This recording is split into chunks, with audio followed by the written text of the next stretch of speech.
Welcome back. So far, we've talked about Honey, I Shrunk the Files, reducing the size of those downloads by compressing images, minifying CSS and JavaScript, and so on. But there's a more fundamental approach. In addition to just reducing download size, let's also consider reducing download frequency, the traveling delivery man. You see, reducing the number of components that a page requires proportionally reduces the number of HTTP requests it has to make. This doesn't mean omitting content. It just means structuring it more efficiently. Remember, our traveling delivery man gets tired, and there's only one of them. So let's have a look here. With less trips, ideally, we're minimizing our files, but also we're not sending every single file down the wire, only the ones that we need. How can we do this?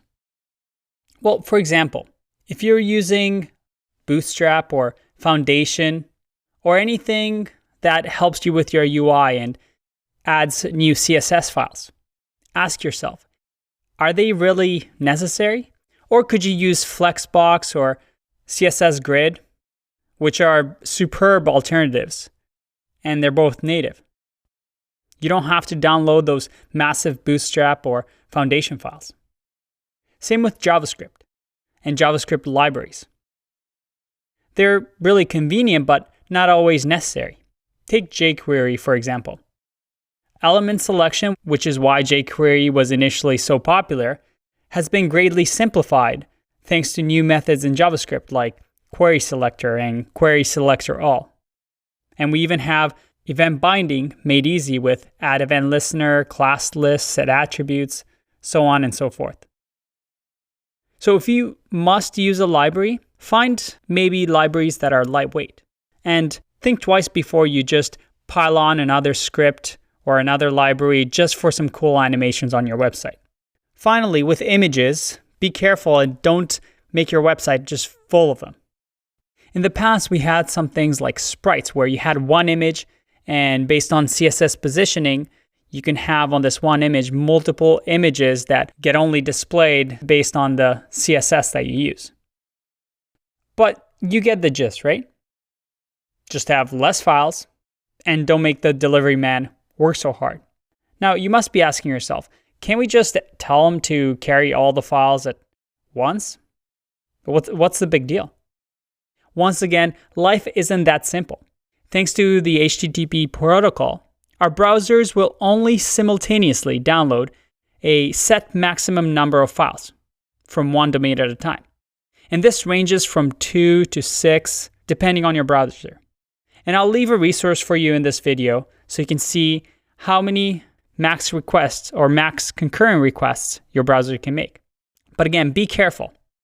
It also has limits on the total size it can carry. This delivery man isn't Superman. So again, we want to minimize files and we want to limit these strips that the delivery man makes. So perhaps we can combine our CSS files into one. Combine our JavaScript files into one.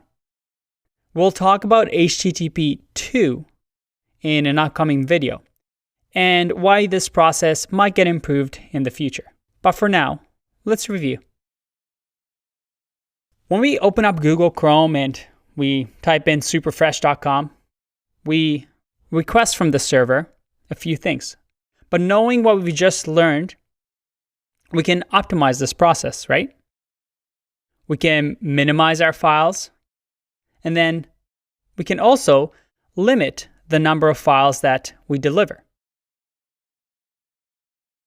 And using just these simple methods, you've already made your website tremendously faster. Now, don't worry, there's still a lot more to go through, and things are going to get even more fun. Just to make sure that we've really learned these concepts, I have a fun little exercise for you. So, I'll see you in that one. Bye-bye.